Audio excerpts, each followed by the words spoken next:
Pagi itu, sirkuit Buriram belum sepenuhnya bangun. Kabut tipis masih menyelimuti aspal hitam yang dingin. Namun di udara, ada sesuatu yang berbeda. Ini bukan sekadar hari balapan biasa. Aroma karet terbakar dan uap bensin yang menguap dari pit lane terasa lebih tajam, lebih mendesak. Di tengah hiruk-pikuk kru mekanik yang membanting kunci pas dan suara kompresor yang menderu, ada satu titik pusat ketenangan yang membuat siapapun yang melintas akan menoleh dua kali. Di sudut pedok, seorang remaja dari Gunung Kidul berdiri tegak, Veda Ega Pratama.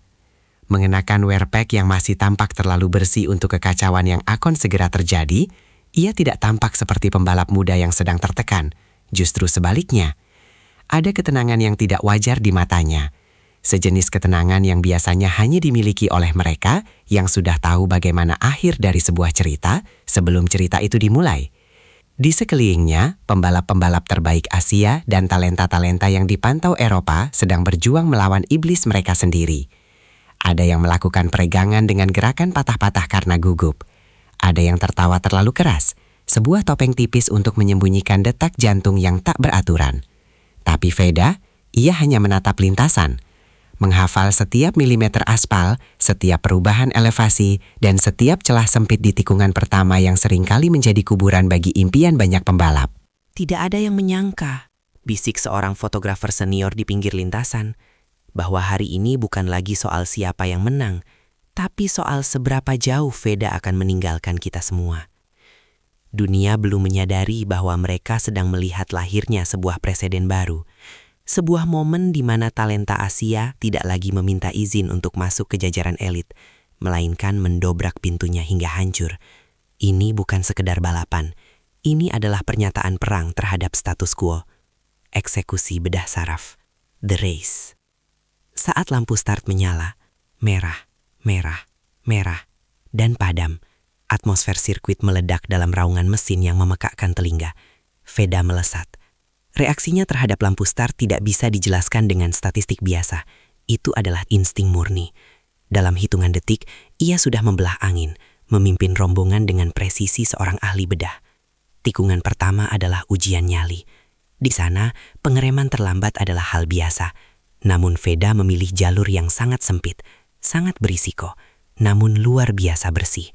Ia memaksa dua rival di belakangnya untuk membuat keputusan dalam sepersekian detik, mengalah atau hancur. Mereka memilih mengalah. Lap pertama biasanya adalah ajang mencari posisi, tapi bagi Veda itu adalah ajang intimidasi. Ia tidak hanya ingin memimpin, ia ingin mengendalikan narasi. Di belakangnya, kekacauan pecah. Ban bersentuhan, bahu bersenggolan, dan teriakan mesin yang dipaksa hingga batas limit menciptakan simfoni kehancuran. Namun, Veda berada di dimensinya sendiri. Ia membangun jarak, inci demi inci, detik demi detik. Pada lap kedua dan ketiga, keunggulannya melebar menjadi setengah detik, lalu 1 detik. Di layar monitor pitbox, grafik catatan waktunya menunjukkan garis yang sangat stabil, hampir horizontal. Tidak ada fluktuasi, tidak ada tanda-tanda ban slip. Mekanik Honda HRC saling pandang tanpa kata-kata. Ini melampaui semua simulasi data yang mereka miliki. Yang membuat para rivalnya frustasi bukanlah fakta bahwa Veda cepat. Semua orang di tingkat ini cepat. Yang menghancurkan mental mereka adalah betapa mudahnya Veda melakukannya. Ia tidak terlihat sedang bertarung dengan motornya. Ia tidak terlihat sedang berjuang melawan gravitasi. Ia seolah-olah sedang menari di atas aspal yang membara, sementara yang lain sedang bergulat di dalam lumpur. Hantu dalam telemetri, technical insight. Di balik dinding kaca ruang kontrol, para insinyur data mulai menyadari sesuatu yang janggal. Biasanya, seorang rookie atau pembalap muda akan menunjukkan agresi yang berantakan, pengereman yang terlalu keras, bukaan gas yang tidak stabil, atau koreksi kemudi yang konstan. Namun, data telemetri Veda Ega Pratama menceritakan kisah yang berbeda. Garis pengeremannya halus namun sangat dalam. Transisi dari posisi miring ke tegak saat keluar tikungan dilakukan dengan efisiensi yang menakutkan. Seorang sumber internal di pedok membisikkan sesuatu yang kemudian menyebar seperti api. Veda itu bukan tipe pembalap yang cepat karena motornya cocok. Dia cepat karena dia tahu persis apa yang dia mau dari motornya. Ini adalah perbedaan antara seorang pengemudi dan seorang pilot. Veda memahami distribusi bobot motornya seolah-olah itu adalah perpanjangan dari sistem syarafnya sendiri. Saat pembalap lain kehilangan traksi karena ban mulai terdegradasi, Veda menyesuaikan gaya balapnya secara mikro. Ia menghemat ban di sektor yang tidak krusial dan menghancurkan lawan di sektor teknis. Ketajaman teknis ini memicu kegemparan di kalangan teknisi Eropa. Di kelas Moto3, di mana motor seringkali identik, pembeda utamanya adalah kemampuan untuk merasakan batas limit tanpa melewatinya. Veda tidak hanya menyentuh batas itu, ia tinggal di sana.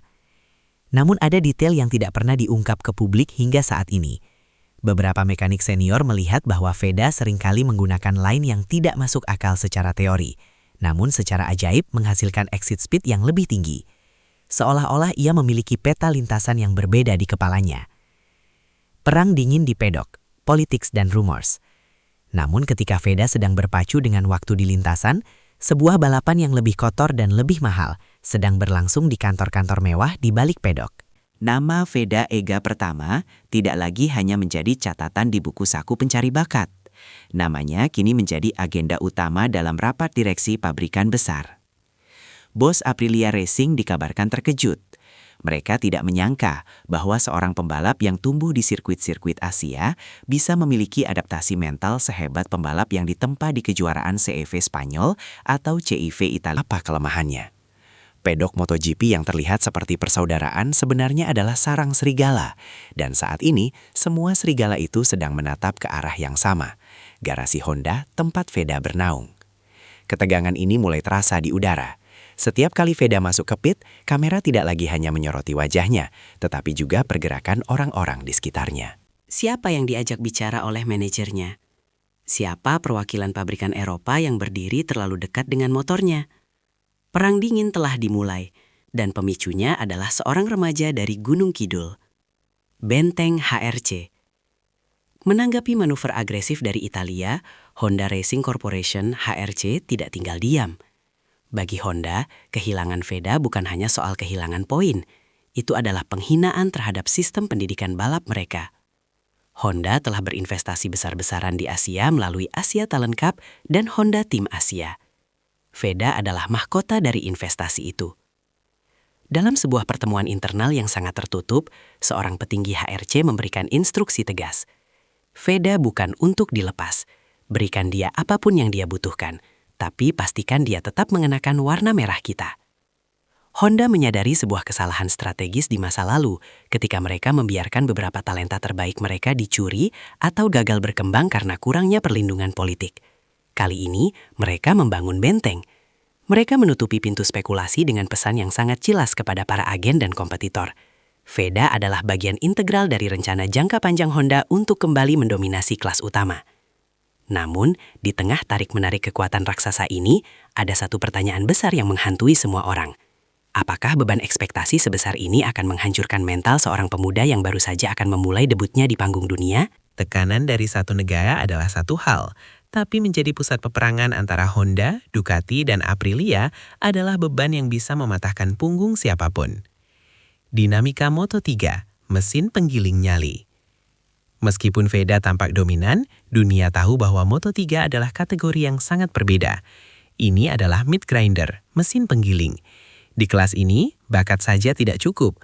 Anda bisa menjadi pembalap tercepat di dunia, tapi jika Anda berada di grup yang salah di lap terakhir, Anda akan finish di posisi ke-15. Moto3 adalah tentang peperangan slipstream, kontak fisik di kecepatan 220 km per jam, dan strategi ban yang seringkali tidak logis. Banyak pembalap dominan di kejuaraan junior tenggelam saat masuk ke Moto3 karena mereka tidak siap dengan kegilaan yang terjadi di sana. Di sini tidak ada yang namanya balapan sendirian di depan. Beberapa pengamat mulai meragukan apakah ketenangan Veda akan bertahan saat ia harus berhadapan dengan 20 pembalap lapar yang tidak ragu untuk menyenggol siku dan bahunya di setiap tikungan. Veda sangat halus, ujar seorang mantan pembalap. Tapi di Moto3, terkadang Anda harus menjadi kotor. Anda harus berani memutus napas lawan sebelum mereka memutus napas Anda. Ketegangan ini menjadi bumbu yang paling dinanti. Apakah Veda akan tetap menjadi ahli bedah yang presisi atau dipaksa menjadi gladiator yang berdarah-darah? Transisi ini akan menjadi ujian sesungguhnya. Bukan soal kecepatan murninya, melainkan soal seberapa cepat otaknya mampu memproses kekacauan di sekitarnya. Psikologi sang prodigi. Di tengah semua drama kontrak, intrik pedok, dan spekulasi masa depan, ada detail kecil yang luput dari perhatian banyak orang. Sikap Veda sendiri. Di saat pembalap muda lain mungkin akan teralihkan oleh rumor tentang Ducati atau Aprilia, Veda tetap berada dalam gelembung pelindungnya. Ia dikenal sebagai pembalap yang tidak reaktif berlebihan. Ia tidak bermain-main di media sosial untuk mencari validasi. Ia tidak terobsesi dengan nama besar tim yang mendekatinya. Fokusnya hanya satu, adaptasi mental. Ia memahami sesuatu yang sering dilupakan oleh pembalap seusianya, bahwa balapan dimenangkan di kepala, jauh sebelum lampu start madam. Beberapa orang yang bekerja dekat dengannya menyebutkan bahwa Veda memiliki kemampuan langka untuk menyimpan potensi. Ia tidak memberikan segalanya di sesi latihan. Ia menyimpan 1 atau 2/10 detik di sakunya, hanya untuk dikeluarkan saat tekanan sedang berada di puncaknya. Ini adalah tanda-tanda kecerdasan balap tingkat tinggi. Dia tidak melihat motor sebagai mesin, kata seorang asisten mekanik. Dia melihatnya sebagai lawan bicara. Dia mendengarkan apa yang dikatakan ban, apa yang dikatakan suspensi. Kematangan mental inilah yang membuat tim-tim Eropa ketakutan. Jika ia sudah memiliki mentalitas seperti ini di usia belasan, akan jadi seperti apa dia saat mencapai usia puncaknya di MotoGP nanti? Puncak drama dan kesunyian. The finish line. Kembali ke lintasan. Balapan hampir berakhir. Di papan pit, mekanik menunjukkan angka yang hampir tidak masuk akal untuk kelas yang sangat kompetitif, plus 4,5 detik. Di dunia balap motor modern, selisih 4 detik adalah sebuah keabadian. Itu adalah penghinaan bagi lawan-lawannya. Namun bagi Veda, itu hanyalah angka. Di lap terakhir, ia tidak mengendur. Ia tidak merayakan terlalu dini. Ia tetap mengeksekusi setiap tikungan dengan presisi yang sama, seolah-olah lawannya masih berada tepat di belakang lehernya. Tikungan terakhir dilewati. Gas dibuka penuh. Motor berdiri tegak dan melintasi garis finish. Namun tidak ada selebrasi gila yang berlebihan. Hanya kepalan tangan kecil dan napas panjang di balik helm. Saat ia membuka kaca helm, keringat mengalir deras, tapi matanya tetap tajam. Tidak ada euforia yang membutakan, hanya kepuasan dari sebuah pekerjaan yang dilakukan dengan sempurna. Tim menyambutnya dengan sorak-sorai, tapi suasana di garasi tetangga justru hening. Mereka tahu apa yang baru saja mereka saksikan. Mereka menyaksikan awal dari sebuah dominasi. Mereka menyaksikan seseorang yang tidak hanya mengalahkan lawan-lawannya, tapi juga menghancurkan keraguan semua orang. Saat diwawancarai, jawabannya tetap singkat, rendah hati, namun mengandung pesan yang sangat kuat. Saya cuma fokus, motornya enak, ritme bagus. Kalimat sederhana itu sebenarnya adalah pukulan telak bagi lawan-lawannya. Ia seolah mengatakan bahwa apa yang ia lakukan hanyalah hal biasa. Padahal bagi dunia itu adalah sesuatu yang luar biasa. Awal dari sebuah dinasti, The Aftermath. Kini, nama Veda Ega Pratama bukan lagi sekadar nama di atas kertas. Ia telah menjadi fenomena. Di balik hasil impresif dan promosinya, ada pergeseran gravitasi di dunia MotoGP. Asia bukan lagi sekadar penonton.